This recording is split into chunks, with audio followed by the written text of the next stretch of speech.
This civil war in paradise remains, to our eyes, an event shrouded by the clouds of mystery. To attempt to reconstitute, it seems to be a theological utopia. But is that not precisely what makes the challenge so exciting? The historian's task seems at times to be a thankless one. In this kind of study, it is common to run into incongruous sources, incomplete, damaged, or even doubtful documents. It often becomes necessary to resort to estimation and conjecture, resources which, in common parlance, are called. Nevertheless, it must be admitted that the joy of finding the truth is proportional to the degree of difficulty involved in unraveling remote events, and the mental effort that was required to unite and make sense of these vague elements. The more intricate the mystery, the more meritorious is the discovery. Those who have taken up the challenge, one has the impression that something of this was experienced by the fathers, doctors and exegetes, in setting out to reconstruct what happened at the inception of the angelic world, how to go about delineating facts that occurred even before the creation of man, and with beings of a nature different from ours, what documents to seek, what witnesses to call upon.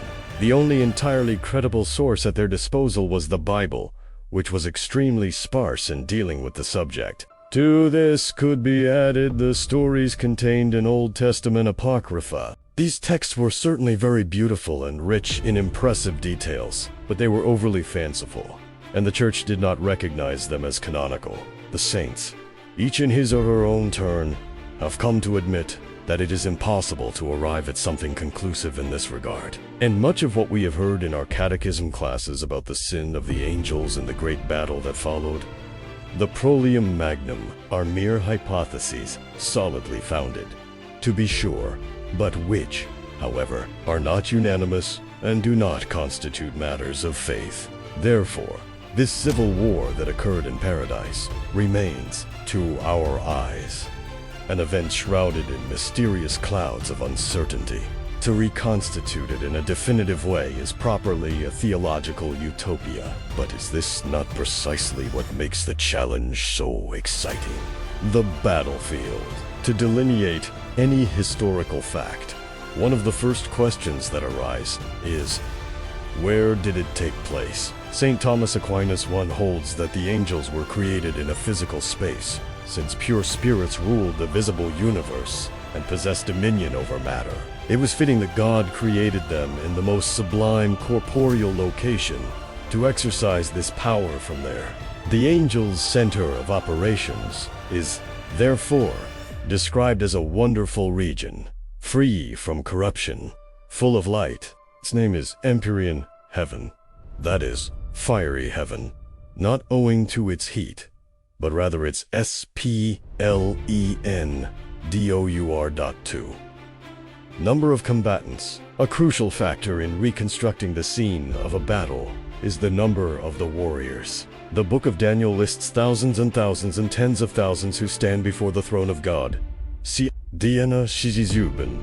This figure, which may seem like hyperbole to us, was seen differently by the fathers of the Church. Saint Cyril of Jerusalem III believes that the exaggeration was actually an understatement. He considers that the parable of the Good Shepherd, who abandons 99 sheep and goes in search of the one that was lost, alludes to the Word of God who, leaving the company of the angels in heaven, comes to earth to save mankind.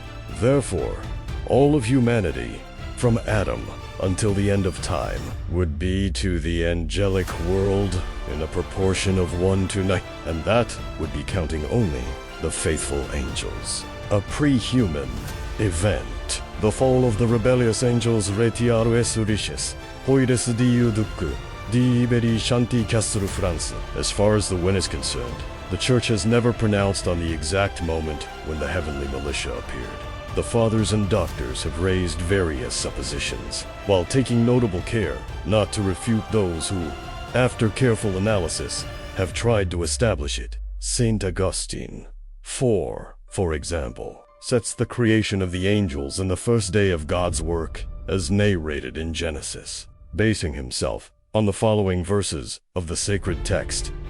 And God said, "Let there be light," and there was light, and God saw that the light was good. And God separated the light from the darkness. G. Eno. Ichi. San.